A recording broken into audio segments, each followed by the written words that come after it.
Hello guys, pag-usapan lang natin guys ang mainit na issue na pinag-uusapan sa social media at pinag-uusapan ng mga netizens at mga fans. Ayon sa mga fans guys, Catherine Bernardo, Alden Richards, anda ng bawiin titulo ng Donya. Wag, grabe nga naman guys dahil nakikita nga naman guys nila na naging patok nga naman ang kanilang movie na Hello, Love Again. Lalo guys, naging top 10 ang movie ni Catherine Bernardo at Alden Richards sa US, 'di ba? At syempre guys, no, kumita din ng malaki. Umabot din guys ng kumita lang kasi guys ng 100 million pataas ang movie ni Alden Richards at Catherine Bernardo sa US. Samantalang dito sa Pilipinas guys ay umabot na ng 520 million ang kanilang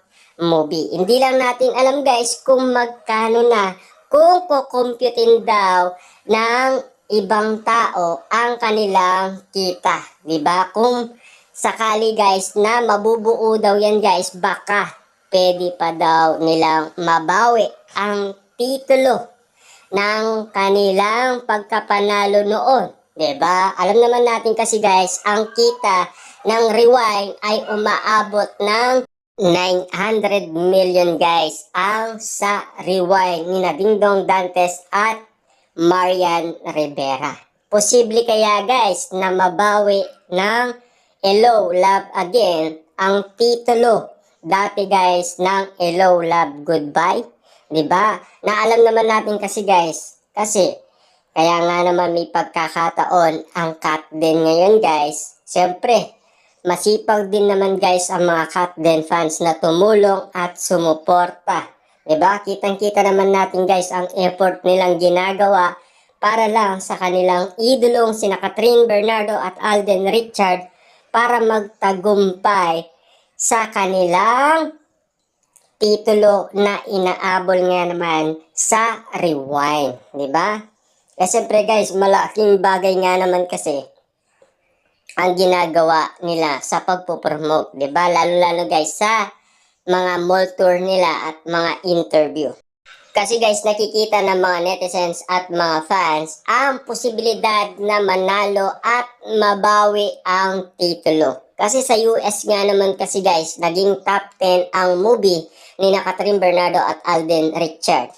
Samantalang kasi guys na kumikita at lumalaki pa guys ang earnings ng Hello, Love Again. Tandaan niyo guys, kapag hindi na gusto ang movie, tatanggalin na yan guys sa sinihan. Lalagay na yan guys sa Netflix, ibebenta na yan. Diba? Kapag wala na guys, hindi na kumikita. Pero kapag kumikita pa yan guys, nandyan pa rin yan sa sinihan. Hindi nila bibitawan yan. Kasi kitang-kita naman natin guys, lahat ng ticket sold out lahat. Mabenta. Kasi nagustuhan nga naman guys nila ang movie.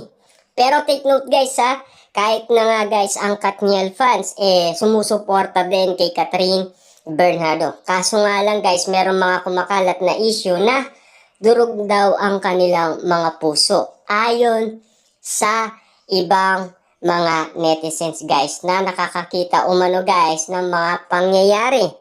And dahil nga naman kasi guys, nag-matured na si Catherine Bernardo. Di ba kayo nagtataka guys sa mga sagot ni Catherine Bernardo?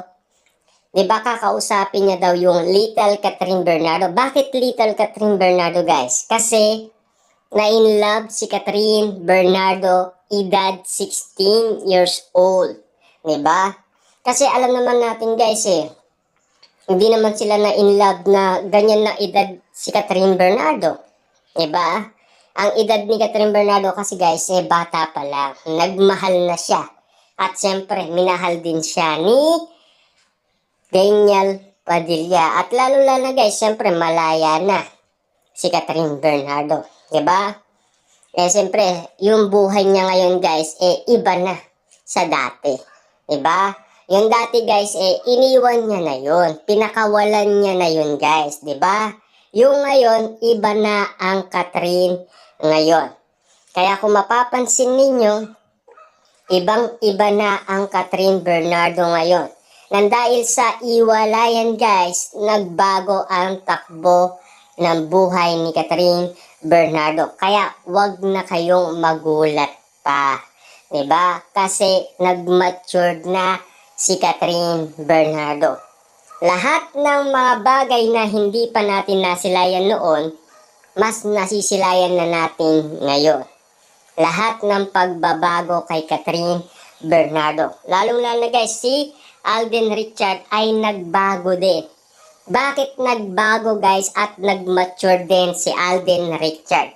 Dati kasi hindi niya kayang magbigay ng oras sa kanyang nililigawan. Diba? Kita niyo naman guys, no? Sinantabi niya ang kanyang pagiging gamer.